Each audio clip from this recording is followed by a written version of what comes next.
Mia, kamu lagi sibuk nggak? Enggak sih Tia, emang kenapa? Aku cuman nyari ini bahan untuk ujian besok. Jadi aku mau nanya nih, soalnya aku bingung soal materi metode penelitian ini. Bisa nggak kamu jelaskan tentang materi itu? Oh, kamu bingungnya bagaimana? Coba cerita sama aku. Jadi gini nih, kan aku udah baca tuh materi tentang metode tentang arkeologi ini. Kan metodenya itu kerjanya tuh kayak cuma ekskavasi, survei, sama analisis. Padahal setelah aku baca tentang tiga metode itu kayak mirip semua gitu.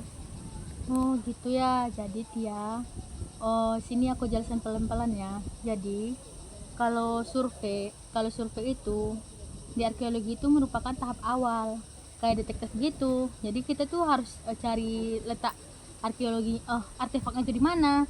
Jadi di situ kita tuh bisa tanya-tanya ke warga atau dicari di situs-situs gitu, atau kita bisa juga lihat peta-peta kuno gitu Tia. Nah, berarti kayak surveinya ini ya, kayak cari lokasi harta karun gitu. Nah gitu.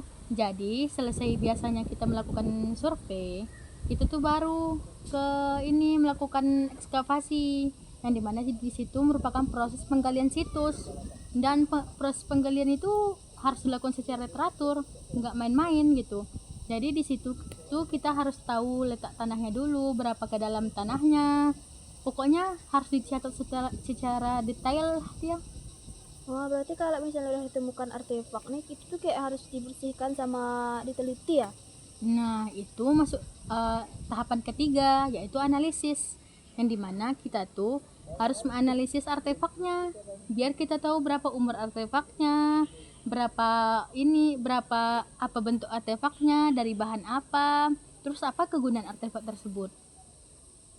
Berarti ribet juga ya Mia. Aku kira arkeologi itu kayak cuma gali-gali doang gitu.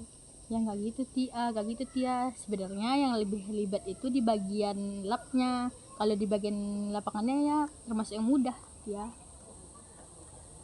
Terus aku sebenarnya lagi bingung Tia, di arkeologi maritim. Sebenarnya arkeologi maritim itu apa sih?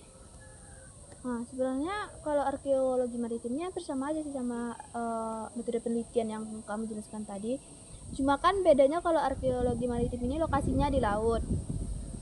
Tentu kan surveinya itu kita harus menggunakan ROV, robot bawah air gitu. Terus juga kalau ekskavasinya tuh kita harus menyelam terlebih dahulu dengan menggunakan peralatan selam. Dan metodenya itu dan kita juga membutuhkan metode biar artefak itu nggak rusak atau terbawa arus gitu. Oh, jadi nyelam sambil gali pasir gitu ya? Emang nggak ke bawah sama arus gitu? Nah, itulah Mia, makanya susah. Soalnya kan itulah kita perlu penyelam yang ahli. Terus juga kita perlu para arkeolog atau sama orang ekskavasinya. Karena kalau salah-salah nanti itu kayak artefak itu bisa rusak gitu. Oh, jadi kalau ibaratnya kalau tiba-tiba ketemu sama kapal karam gimana dia? Biasanya kan diteliti terlebih dahulu, terus diangkat biar langsung diawetkan, biar artefak itu nggak rusak gitu. Oh, pantesan ya mahal banget. Iya, makanya kita tuh banyak kayak kerja bareng dengan orang luar negeri itu karena teknologinya itu bisa terbilang mahal. Kalau contohnya di Indonesia itu apa dia?